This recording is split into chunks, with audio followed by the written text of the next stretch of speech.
नाज़रीन, सैयद अतीकुल हसन का Sydney Australia से सलाम। आज यहाँ मंगल का दिन है और मई की 16 तारीख है। आपने कल से सुबह तक आज और अभी इस वक्त भी जारी है, टेलीविज़न पे मनाजिर देखे होंगे। पाकिस्तान में सोशल मीडिया और प्राइवेट चैनल्स, टीवी चैनल्स सब बैन किए हुए हैं और ब्लैकआउट किए हुए हैं। बहुत सी जगहों पे अभी तक इंटरनेट एक्टिव नहीं है। पिछला 1 हफ्ता होने को है, एक इंटरनेट बंद है, जिससे अरबों रुपईस का या करोड़ों डॉलर का पाकिस्तान के पाकिस्तान का नुकसान हो गया है और उन लोगों का नुकसान हुआ है जो आईटी इंडस्ट्री में थे, सॉफ्टवेयर एक्सपोर्ट करते थे डेवलप कर कर। और फिर आजकल ऑनलाइन ई कॉमर्स के थ्रू ट्रेड होती है पाकिस्तान में। शॉपिंग सेंटर्स के भी यूज़ करते हैं, उनकी शॉप्स जो हैं वो ऑनलाइन लोग ख़रीदते हैं, ऑनलाइन शॉपिंग करते हैं। फिर फूड डिलीवरी के हज़ारों लड़के नौजवान जिनको जॉब्स नहीं मिलती, वो मोटरसाइकिलों पे फूड डिलीवरी करते हैं, मोबाइल के ज़रिए बुक करते हैं। वो भी सारा इंटरनेट के थ्रू ये कारोबार चलता है, जो 1 हफ्ते से बंद है और वो लोग बड़े मुफलिसी का शिकार हैं, भूख से मर रहे हैं। रोज़ाना की बुनियाद पे वो फूड डिलीवरी करके पैसे कमाते थे, जो बंद हैं।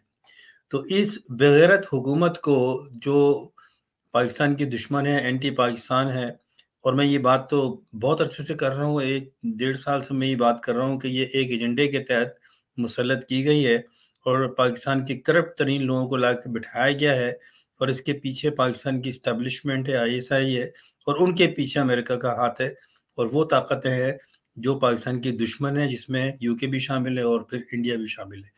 इंडिया पेश-पेश है, इसमें मैं अभी बात करता हूँ उसके ऊपर।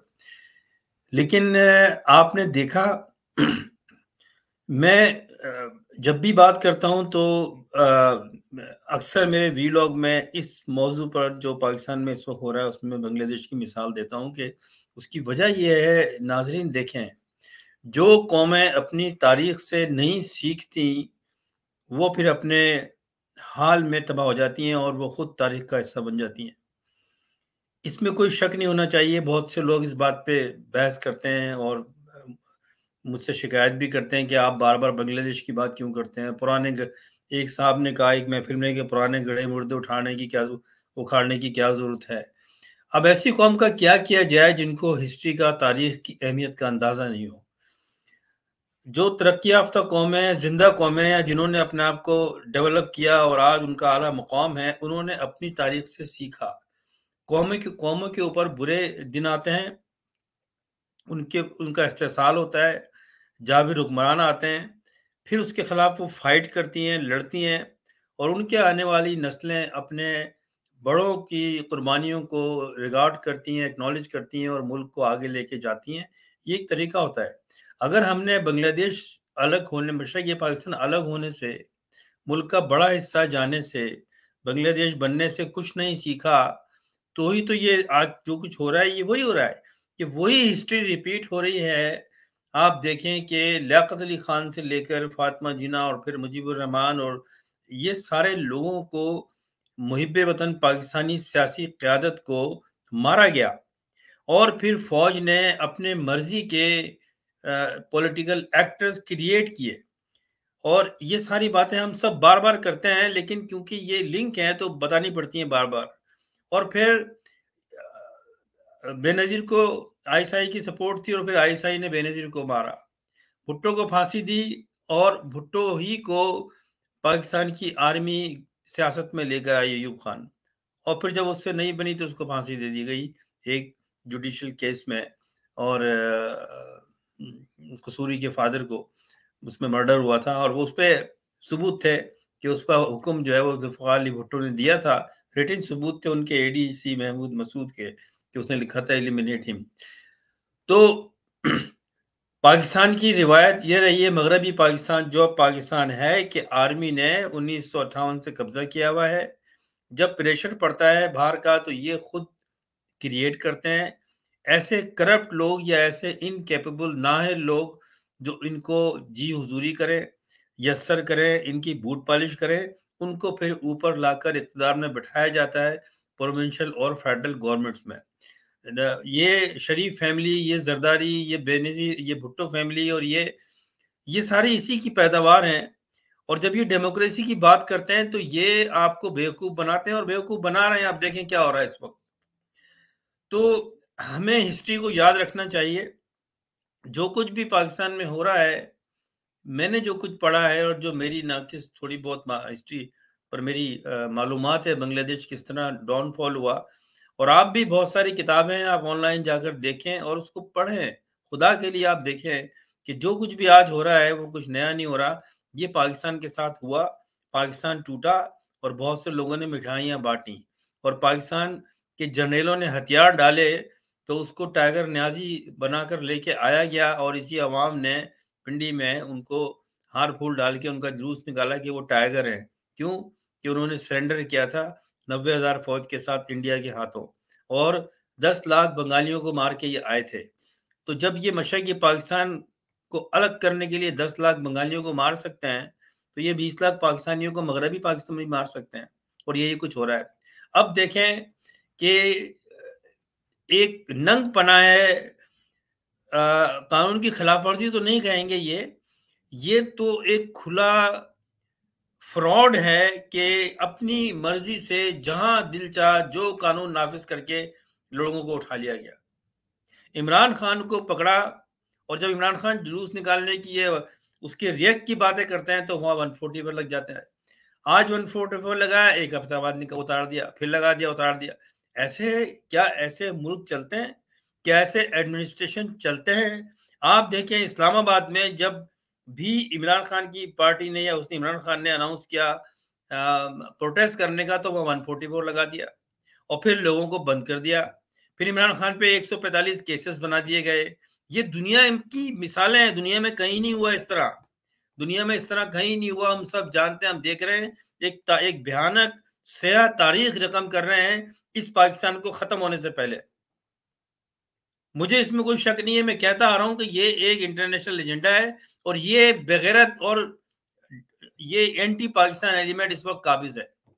मैं ये बातें कही पिछले लोग भी लोग मैं करता रहा हूं, पिछले एक हफ्ते से मैं डेली बुनियादों पे कर रहा हूं क्योंकि मुझे नींद नहीं आती, तकलीफ होती है, दुख होता है। रात को भी मैं बहुत अफसरदा था जब मैं ये मनाजिर देख रहा था कि ये क्या हो रहा है।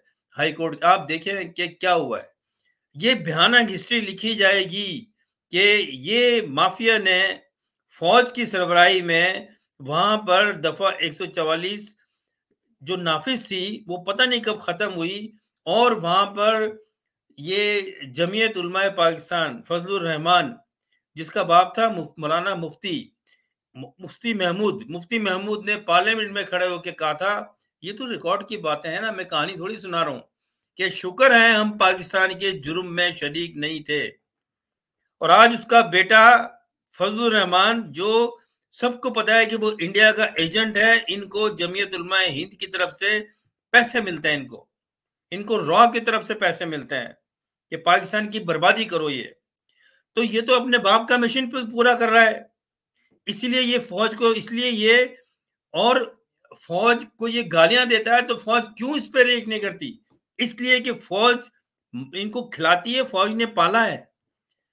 क्यों ये मरियम नवाज और ये सारे लोग फौज के जनरलों को गालियां देते हैं?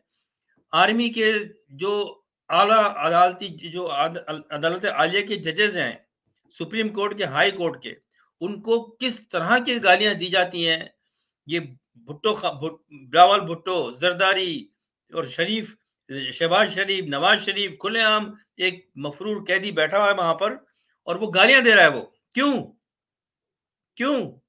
और वो टेलीफोन पर कह रहा है कि आप जो भी करना है करें, फौज की फिक्र नहीं करें, मुझे आप मुतमईन रहे, मेरी बात पे यकीन करें, फौज हमारे साथ है। ये नवाज शरीफ ने कहा है परसों। और इसी फौज ने बांग्लादेश इसीलिए अलग करवाया था कि इन्होंने एक मेजोरिटी की पार्टी को हुकूमत नहीं दी, मुजीबुर रहमान पे गद्दारी का केस चलाया, उसको बंद किया और फिर प्रेशर आया, उसको छोड़ना पड़ा और फिर आज़ादी की तहरीक चली और हिंदुस्तान ने वहां पर मुक्ति बाहिनी की शक्ल में फौज को मार लगाई, फौज ने हथियार डाले। तो जो अभी मैं इस पे और आगे बात करता हूं, अभी जो कुछ हुआ आपने देखा कि वहां पर ये वो जमीयत उलमा पाकिस्तान का एक उनका विंग है, एक दहशतगर्दी का विंग है अंसारुल इस्लाम के नाम से। उन्होंने शलवार कमीज पहनी हुई है, उसका कलर देखा है आपने? ये वो कलर है जो आरएसएस का है। इनको फंडिंग मिलती है इंडिया।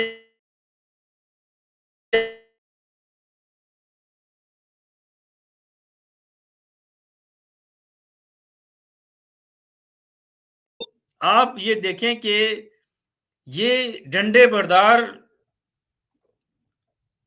जो है, इनकी जो ये एक इन्होंने अपनी पैरामिलिट्री फोर्स का तैयार की हुई है अंसारुल इस्लाम के नाम से, फजलुर रहमान ने, ये इनको पूरी आर्मी की सपोर्ट है, इनको ट्रेनिंग होती है, ये अफगानिस्तान जाके रॉ से ट्रेनिंग लेकर आते हैं और फिर इनको ये ट्रेंड है ये, और इनके पास असला भी होता है, इन्होंने असला भी गाड़ियों में रखा होगा, क्योंकि इस्लामाबाद की गवर्नमेंट की गाड़ियां इस्तेमाल की गई, रेंजर्स की गाड़ियां इस्तेमाल की गई इनको लाने के लिए। रेंजर्स वहां पर पूरी इस्लामाबाद की जो काउंसिल है, म्युनिसिपल काउंसिल और लोकल गवर्नमेंट, उन्होंने पानी के ट्रक फराहम किए, इनको टेंट फराहम किए कि, और वो गेट पर लगाए गए सुप्रीम कोर्ट के। दुनिया में कहीं नहीं होता, दुनिया में पाकिस्तान का मजाक बनाए, पाकिस्तान की अब कोई वैल्यू नहीं है। आप फाता पढ़ लें अब, क्यों कि जब हमें खड़े होना था पाकिस्तान के अवाम को, उस पर खड़े नहीं हुए। अगर बांग्लादेश जब बन रहा था उस पर खड़े हो जाते, इनको जूते लगाते, तो ये नहीं होता। लेकिन अब खेल हाथ से अवाम की बदकिस्मती से निकल गया है। एक मर्द मुजाहिद आया था, आप देखें उसको लाचार कर दिया है। 7,000 कारकुन पीटीआई के बंद कर दिए गए हैं, और जो भी सेकंड थर्ड टियर की जो लोग थे उन सबको बंद किया जा रहा है, सबको बंद किया जा रहा है बगैर किसी जुर्म के। और जुर्म और किसके तहत किया जा रहा है? जो एक वो ड्रैकोनियल और कॉलोनियल लॉ था ना गोरों के जमाने में, ये MPO, maintenance of public order, यानी कि गोरों ने जब हिंदुस्तान पे मूवमेंट चल रही थी आज़ादी की, तो वहाँ एक ऑर्डर बनाया हिंदुस्तान में कि किसी भी हिंदुस्तानी को, पाकिस्तान से पहले की बात कर रहा हूँ, आप उठा के बंद कर दें 3 महीने तक बगैर किसी जुर्म बताए हुए, और उसकी म्याद फिर 3 साल तक चलाते रहे, उसको एक्सटेंड करते रहे। ये गोरों ने बनाया था, और 1960 में फिर पाकिस्तान में भी बनाया अयूब खान ने। आज भी चल रहा है। एक तरफ 73 के आइन की बात करते हैं, एक तरफ पुराने लॉ हाउस चला रहे हैं। तो उसके तहत ये जो मेंटेनेंस ऑफ पब्लिक ऑर्डर है एमपीओ 16, उसके तहत 3 महीने के लिए आप किसी को भी उठा के बंद कर दें। क्यों? कि जी पब्लिक मेंटेनेंस, जो पब्लिक का जो यानी कि जो निज़ाम है शहर का या सूबे का या मुल्क का, उसमें ये खलल डाल रहा है शख्स, इसको बंद कर दो उठा के। किस लिए खलल डाल रहा है? इसने जी ये इश्ताल अंगेज तकरीरें की हैं, इसने टीवी पे बैठ के बात की है, इसने जो है वो वीलॉग के जरिए की है बात, इसने जो है वो अखबार में आर्टिकल दिया है, बस आप बंद कर दें। कोई ये एक ड्रैकोनियन लॉज हैं। आजकल की आज़ाद दुनिया में इनका कोई वजूद नहीं है, कोई वजूद नहीं है, लेकिन इन्होंने ये बंद किए। और आप देखें कि ये अब, जो मैंने पहले भी कहा है कि ये एक एजेंडा है पीटीआई को ख़त्म करने का, और ये ख़त्म कर देंगे। इमरान खान को ये मार देंगे, उसको या तो जेल में डालेंगे लंबा, या उसको फांसी देंगे। ये होगा क्योंकि इन्होंने किया है ये, दे डोंट केयर। इन्होंने लाखों बंगाली जब मार दिए, तो ये इस मुल्क में मारने से क्यों ये इनको कोई झिझक होगी? फिर आप ये देखें कि इल्जाम क्या है, अब रट्टा लगाया हुआ है इन्होंने। अरे भाई, आपने एक पार्टी के सबसे बड़े लीडर को हाई कोर्ट से उठा के उसको मारा, उसको मार के आप लेके जा रहे हैं, और आप ये उम्मीद करते हैं कि उसकी जो पीछे फॉलोअर्स हैं, जो करोड़ों में है, सबसे बड़ी पार्टी है, वो खामोश बैठे रहेंगे? उन्होंने रेंजर्स को देखा कि उन्होंने मारा है, और रेंजर्स उठा के लेके गई है। तो फिर क्या करेगी आवाम? आवाम सिर्फ इसलिए बैठी रहेगी कि क्योंकि ये रेंजर्स ने किया है तो ठीक है, हम क्या कर सकते हैं? तो फिर आवाम ने रिएक्शन दिया है, ये आवाम ने रिएक्शन दिया है, और अब आप फिर उस रिएक्शन के ऊपर लेके बैठे हो बात। आप ये नहीं बता रहे कि आवाम ने क्यों दिया रिएक्शन। ये आप इमरान को पकड़ के नहीं लेके जाते तो ये नहीं होता। मैं इसको इस तरह देखता हूं, अगर किसी ने किया है, अब एक डिफेंड करने के लिए बहुत सारे पाकिस्तान के कुछ तो, या तो उसमें कुछ लोग डरते हैं कि उनके ऊपर भी ना आ जाए, वो आज टीवी के शोज में बैठ के ये बात करते हैं कि हाँ जी ठीक है, ये बात तो सही है, लेकिन हाँ कोर कमांडर के उस पर जिना उस पर हमला नहीं करना चाहिए था, रेडियो स्टेशन पे नहीं करना चाहिए था, ये बड़ी गलत बात है। और इमरान खान ने भी कहा कि भाई हमारे वो नहीं थे लोग। मैं ये बात करता हूं, कब तक इनकार करेंगे? और जुल्म होगा तो और लोग आएंगे, सामने खड़े होंगे। यही बांग्लादेश में हुआ, जिनको ये 4 फुट के लोग बोलते थे बंगालियों को भूखे बंगाली, उन्होंने मार लगाई, उनको मारा गया, गद्दार कहा गया, लेकिन वो बाज नहीं आए। उन्होंने 10 लाख लोग कुर्बानी दी दिए, और फिर ये फिर हथियार देकर हिंदुस्तान के कब्जे में आ गई है 90,000 फौजी। ताकत से कभी भी तहरीकें नहीं दावा करती और होती हैं। आज पाकिस्तान की आवाम अपने आप को लाचार महसूस कर रही है। आज पीटीआई का लीडर अपने आप को अकेला महसूस कर रहा है, क्योंकि उसके सारे जो उसके साथ जो उसके लीडर हैं दूसरे और तीसरे लेवल पे, उन सबको बंद कर दिया है, सबको बंद कर दिया है। 70 साल की उम्र के ज़ईफ खातून डॉक्टर राशिदा, डॉक्टर राशिद या राशिदा जो भी नाम है उनका, वो, और फिर दूसरी जो लॉ को डील करती है मजारी, शीरी मजारी, उनको देखो, उनकी उम्रें देखो हैं। किस लिए उनको बंद किया है आपने? लेकिन ये बाज नहीं आते, ये बच्चों को भी मारते हैं, औरतों को भी मारते हैं। इनमें ये जानवर हैं, ये जानवरों की तरह मारा है इन्होंने। आपको मैं बताऊं कि और फिर ये MPO 16 और MPO 3 के तहत बंद कर दिया इन्होंने। वो आप उसकी तफसील देख लें। ये लॉज बंद होने चाहिए, और इसमें आजकल की दुनिया में तो ये लॉ इस्तेमाल ही नहीं होते। आप देख लें यूरोप में और सब जगह एहतजाज हो रहा है, पुलिस सामने खड़ी होती है, कोई फायर नहीं करती। इन्होंने सीधे सीधे फायर किए हैं पेशावर में, और ये खबरें आ नहीं रही हैं, बैन हुआ है कोयटा में और पेशावर में।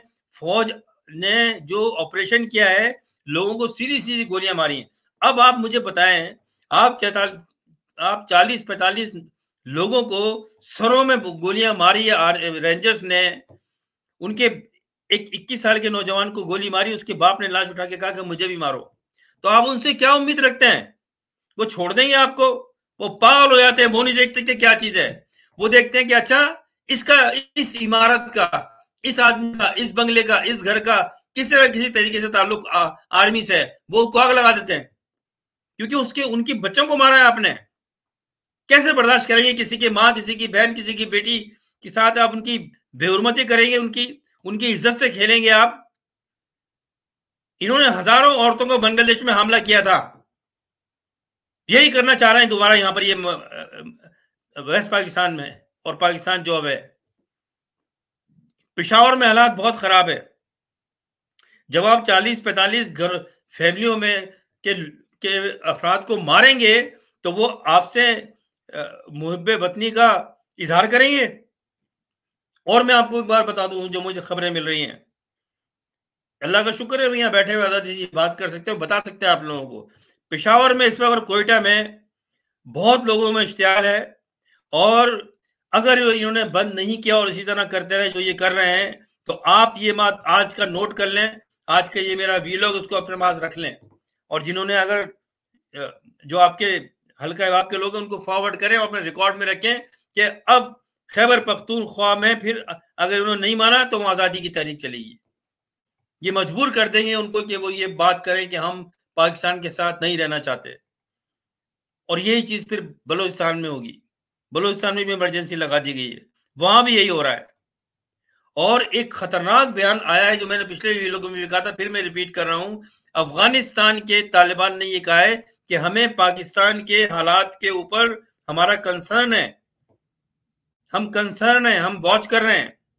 जब ये मैंने बयान सुना तो मुझे याद आया कि इंदिरा गांधी ने जब बांग्लादेश में हालात खराब थे और बंगालियों के खिलाफ मिलिट्री ऑपरेशन हो रहा था, तो इंदिरा गांधी ने यह कहा कि हम मशरकी पाकिस्तान की आवाम के साथ जो पाकिस्तान की आर्मी कर रही है उससे हम कंसर्न है, हम बर्दाश्त नहीं करेंगे ये। और मगरबी पाकिस्तान की आवाम ने उस पर कोई ध्यान ही नहीं दिया। और फिर मुजीबुर रहमान जब इंग्लैंड चले गए थे पाकिस्तान से, उन पे गद्दारी का मुकदमा था। फिर वो जब बांग्लादेश ढाका गए, वहां से इंडिया गए सीधे, 1-on-1 मुलाकात की इंदिरा गांधी से। उसके बाद में इंडिया ने हमला कर दिया, वापस आए वो, मुक्ति बाहिनी क्रिएट की इंडिया ने, फौज के सामने लड़े वो लोग, 10,000 बंगालियों ने जाने कुर्बान की। आज वही हालात आप देखें केपीके और बलूचिस्तान के हैं, और उसके पीछे पूरा इंडिया है। और अब ये आप देखिएगा आपके क्या होता है। आप एक मुहिब्बे वतन पाकिस्तानियों को गद्दार बना रहे हैं, वो अलहदगी का मुतालबा करेंगे, अफगानिस्तान के तालिबान उनका साथ देंगे क्योंकि हिंदुस्तान उनके पीछे है। ये वही फिल्म दोहराई जा रही है जो बांग्लादेश में दोहराई गई। क्या करेंगे आप? और ये जरदारी जो इंडिया से पैसे खाता है, इंडिया का एजेंट है ये, इसको ये कि सिंध को अलग कर दो ये, तो पाकिस्तान क्या रह जाएगा? पंजाब। और पंजाब को किसी वक्त भी हमला करके खत्म कर जा सकता है। भूल जाए आपके ये फौज लड़ने के काबिल है। ये लड़ती है बड़ी बहादुरी से, बहुत जहां फिशानी से लड़ती है। किसके खिलाफ? अपने शहरियों के खिलाफ, जो नजर आ रहा है आपको। ये सहाफियों को टॉर्चर कर रहे हैं। आप देखें, अरशद शरीफ को कत्ल किया, क्या किया अवाम ने? एहतियाज हुआ, लेकिन खाली एहतियाज की जरूरत थी। आज उसकी मार हो रही है। पहले उसका केस नहीं दाखिल कर रहे थे, मजबूरन फिर जो है सुप्रीम कोर्ट ने एक जीआईटी बनाई, वो भी डेड हो गई एक तरह से। उसमें जो भी इंक्वायरी ऑफिसर आते हैं वो छोड़ के चले जाते हैं, क्योंकि इसमें आईएसआई इन्वॉल्व है। क्यों बेनजीर के कत्ल का आज तक पता नहीं लगा कि किसने मारा है, जबकि जरदारी 5 साल सदर रहा है? क्योंकि आईएसआई इन्वॉल्व है। और जरदारी जो है वो आईएसआई के लिए काम करता है, और फिर आईएसआई अमेरिका के लिए काम करती है। ये लिंक है।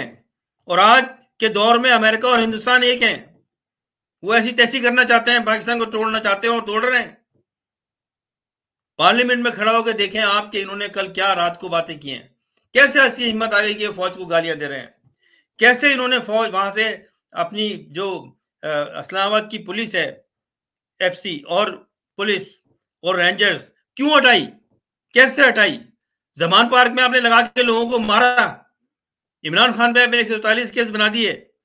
जब आप तफरीक पैदा करेंगे तो इसका मतलब ये कि आप मुल्क में इंतशार और इश्तिहाल पैदा कर रहे हैं, और आप ये समझ रहे हैं कि आप इस तरह लोगों को मार के 8-10 हजार पीटीआई के वर्कर्स को, उनके लीडरों को बंद करके आप समझेंगे सुकून हो जाएगा। कभी नहीं होगा सुकून, बल्कि दूसरे मुल्क की फौजें आएंगी, इस पे कब्जा करेंगी, आप चांस देंगे। और अब मैं आपको बता दूं, मेरी ये जो मुझे नजर आ रहा है, जो मेरी एनालिसिस, जो मैं देख रहा हूं, वो ये है कि अब हमले होंगे वेस्ट से, अफगानिस्तान से। और जब वो हमले होकर तालिबान आएंगे तो यही जिनको आप मार रहे हैं ना, ये जो मुहिब्बे वतन पाकिस्तानी है, ये सब मुहिब्बे वतन पाकिस्तानी जो पीटीआई के साथ खड़े हुए हैं, ये आपके खिलाफ खड़े होंगे। फिर ऐसे ही होता है दुनिया में। जिसको आप गद्दार कहते हैं, एक वक्त में वो मुहिब्बे वतन होता है। और ऐसा ही हुआ है पाकिस्तान में। आपने मुहिब्बे वतनों को गद्दार किया गया, गद्दार बनाया आपने। जब एमक्यूएम का दौर चल रहा था 90s में, और अल्ताफ हुसैन ये तहरीक चला रहा था, मुझे उसकी नजरियात पे इख्तलाफ था। और उस वक्त हमने कहा कि भाई इसने फौज के खिलाफ गाली दी है, ठीक है, इस पे पाबंदी लगाओ, पाकिस्तान के खिलाफ बात की है। और वो ठीक था, पाकिस्तान के खिलाफ बात नहीं करनी चाहिए थी, आज भी मैं कहता हूं। लेकिन ये इसको एक तरफ रखें और अब आ जाएं कराची के शहरियों को। 10,000 लड़कों को मारा इन्होंने, नौजवानों को। अगर एमक्यूएम से उनका ताल्लुक था, मैं बिल्कुल ऑनेस्टली न्यूट्रल बात कर रहा हूं, तो उसका मतलब ये था कि आप उनको मारेंगे, उनको गायब करेंगे। उनके माँ बाप आज भी प्ले कार्ड लेके कराची की सड़कों पर बैठे होते हैं। हजारों नौजवान गायब है क्योंकि उनको मार के फेंक दिया बलूचिस्तान की पहाड़ियों में या कहीं, या दफन कर दिया। इज्तिमाई कमरे बना के ये इन्होंने, रेंजर्स ने मिलिट्री ऑपरेशन किया 90s में, 10,000 लड़कों को मारा है इन्होंने। तो आप उनसे क्या बात करते हैं, उन नौजवानों से, उनके घर वालों से, कि वो पाकिस्तान फौज के हक में नारे लगाएंगे, उनको हार फूल डालेंगे? आपने उनकी 10,000 फैमिलियों को उजाड़ दिया आपने।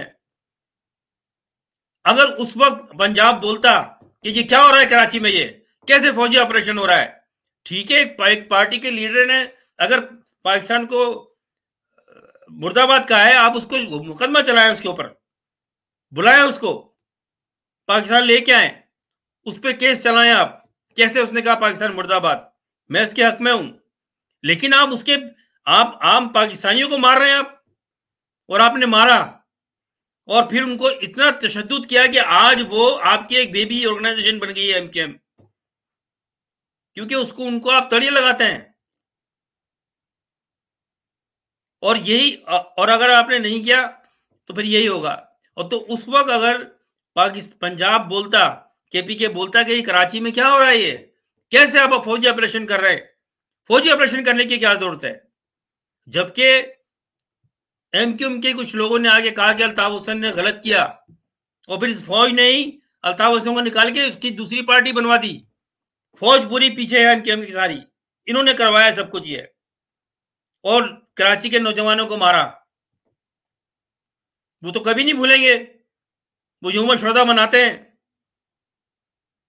जिस तरह से बांग्लादेश में मनाया जाता है, और अब केपीके में भी मनाएंगे, क्योंकि वो 45 लोगों को मारा है अपने नौजवानों को। वो आपका साथ देंगे आपका। पंजाब के लोग तो फिर भी बर्दाश्त कर लेते हैं, उनके पास असला नहीं होता।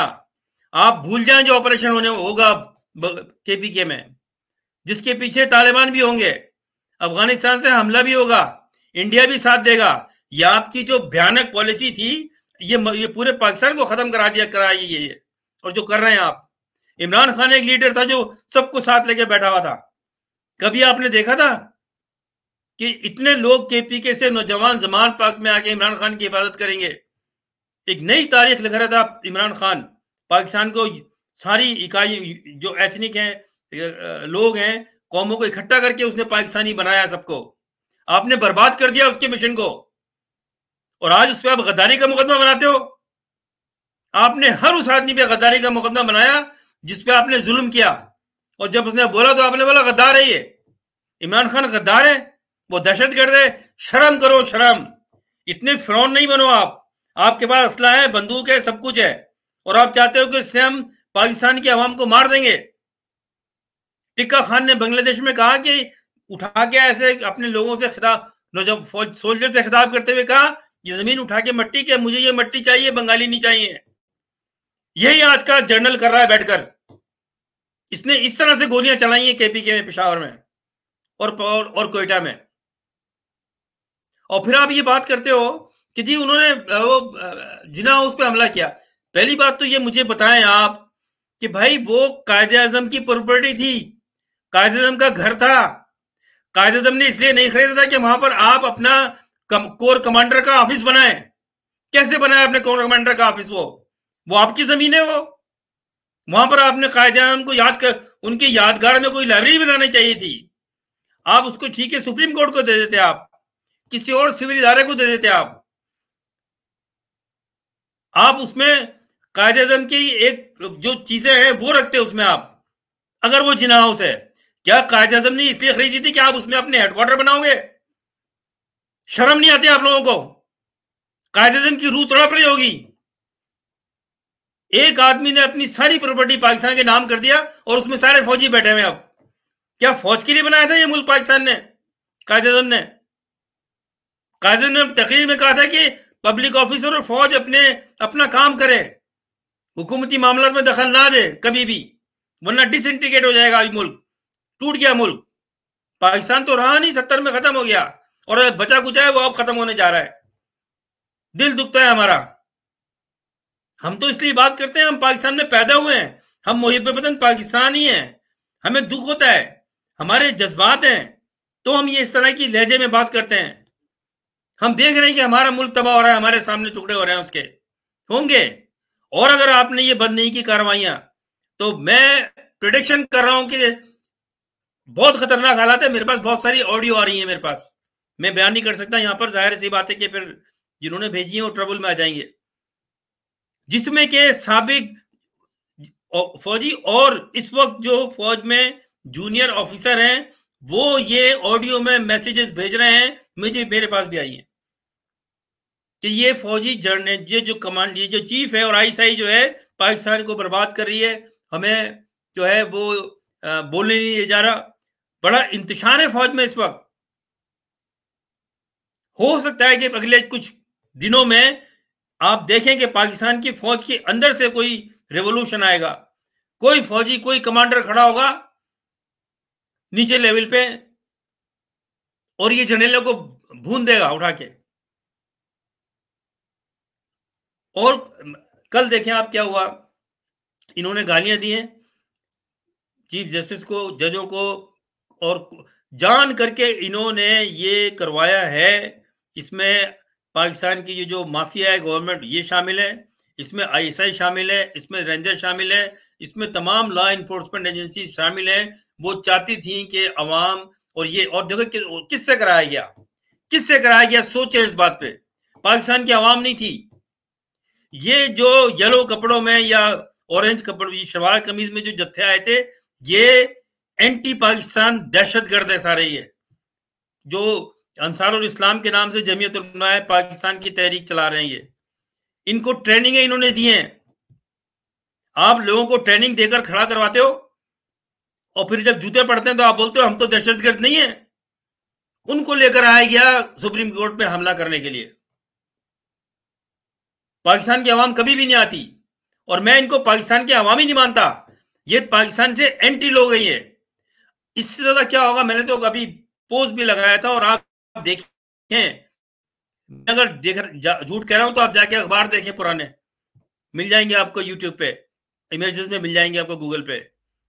मुफ्ती महमूद ने कहा कि हम पाकिस्तान के बनाने के गुनाह में शरीक नहीं थे, तो अब उस गुनाह को खत्म करने जा रहा है इसका बेटा। ये कोई हमदर्दी नहीं है, लेकिन वक्त आएगा कि केपीके के अवाम इस मुल्ला को, फ्रॉडी मुल्ला को नहीं छोड़ेंगे। इसको ये जा नहीं सकता। ये ये नून के जो लीडर हैं, ये सारे ख्वाजा और ये शरीफ फैमिली, ये पंजाब नहीं जा सकते, ये अपने शहरों में नहीं जा सकते।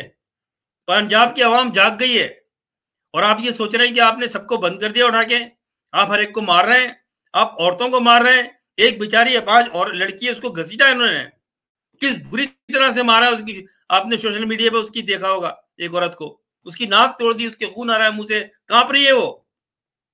तुम इंसान हो? कौन हो तुम? जानवर भी नहीं करते ऐसे, कोई बर्दाश्त नहीं करता ये। आप क्या समझ रहे हो, किसी को मार के उसको आप जेलों में डालोगे या उसको गायब करके आप कत्ल कर दोगे तो सुकून में जाएंगे लोग? नहीं, कभी नहीं हुआ दुनिया में ऐसा।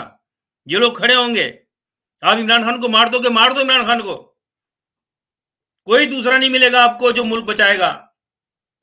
मुजीबुर रहमान चला गया छोड़ के पाकिस्तान, लकी था, फिर उसने बांग्लादेश बना लिया।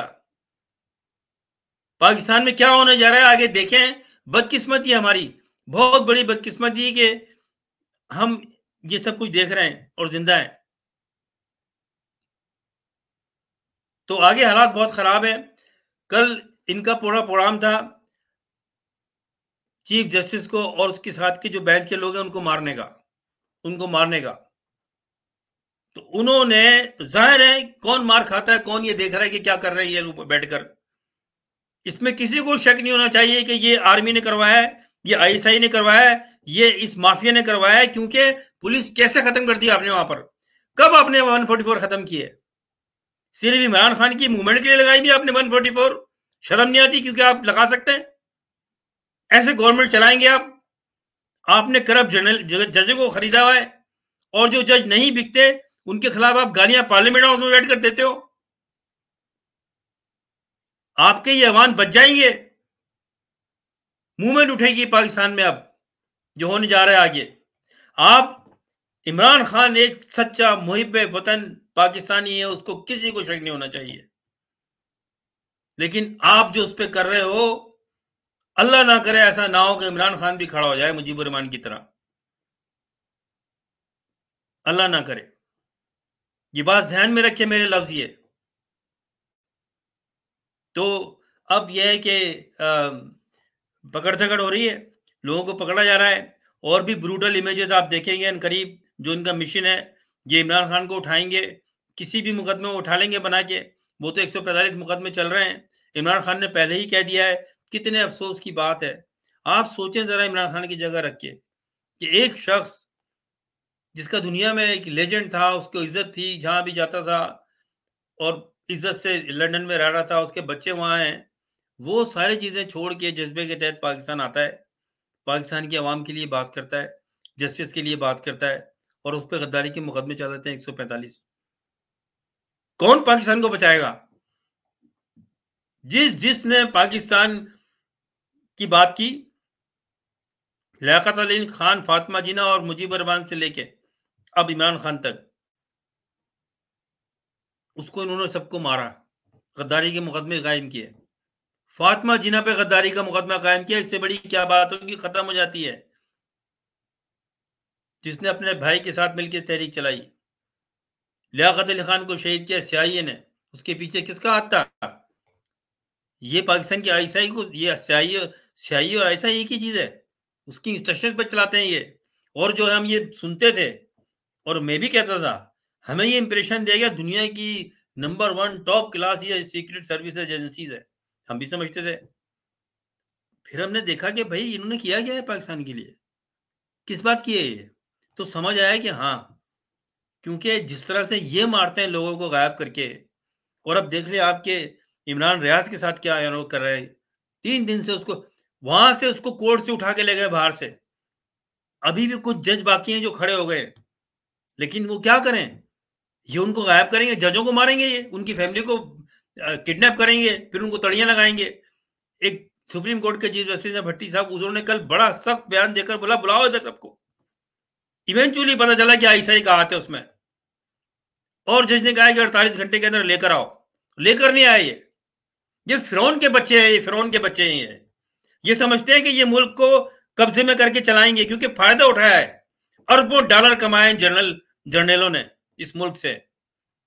और ये क्राइम इन पार्टनर है, ये जो बैठे हुए जलील के बच्चे जो हुकूमत कर रहे हैं इस वक्त, वो देखो 35 साल का बिलावर, क्योंकि हराम खा के बड़ा किया है जरदारी ने उसको, उसके मुंह से हराम निकलता है हमेशा। क्या उसकी कोई कंट्रीब्यूशन है इनकी? क्या भुट्टो फैमिली की जरदारी की कोई कंट्रीब्यूशन है पाकिस्तान बनाने में? और जो पाकिस्तान के खिलाफ बात की है, हाकिम अली जरदारी ने टेलीविजन इंटरव्यू में जिन्ना को बुरा कहा, बुरा वाला कहा। भुट्टो ने बंगालियों को गालियां दी पब्लिक मीटिंग, पब्लिक जलसे में।